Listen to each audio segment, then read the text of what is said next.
आर्यन, मला ही दोन्ही खेळणी खूप आवडली आहेत. पण माझ्याकडे फक्त एकाच खेळण्यासाठी पुरेसे पैसे आहेत. मी काय करू?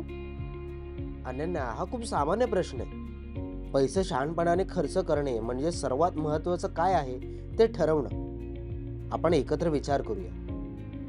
पैसे शहाणपणाने खर्च करणं म्हणजे काहीतरी खरेदी करण्याआधी विचार करणं. हे कशासाठी उपयोगी आहे? भविष्यासाठी पैसे वाचवणे. त्यामुळे इतर महत्त्वाच्या गोष्टींसाठी पैसे उरतात. गरज नसलेल्या गोष्टी टाळणे. यामुळे पैसे वाया जाणं थांबतं. जास्तीत जास्त मूल्य मिळवणे. तुम्ही तुमच्यासाठी सर्वात महत्त्वाच्या गोष्टी खरेदी करू शकता.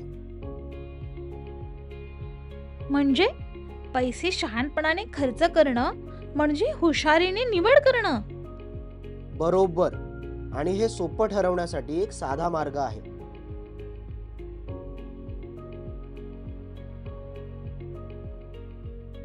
पैसे शहाणपणाने खर्च करण्यासाठी हे 3 टप्पे आहेत. गरज आणि इच्छा यामध्ये फरक ओळखा. स्वतःला विचारा, मला ही वस्तू खरंच गरजेची आहे का, की ती फक्त हवी आहे? किमतींची तुलना करा. जास्त पैसे खर्च होऊ नयेत म्हणून सर्वोत्तम सौदा शोधा. बजेट ठरवा. किती खर्च करायचे आहे ते ठरवा आणि त्याला पाळा. होय, बरोबर.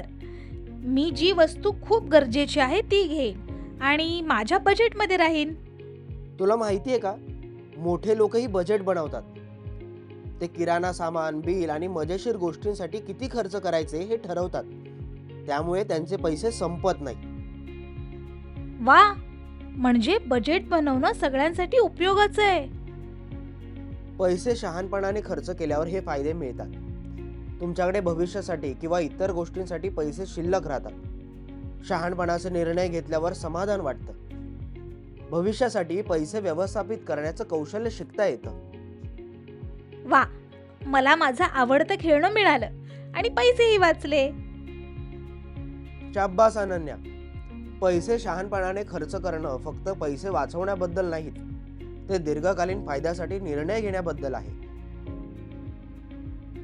धन्यवाद आर्यन. आता मी नेहमी गरजांबद्दल विचार करेन, किमतीची तुलना करेन आणि माझ्या बजेटला पाळेन.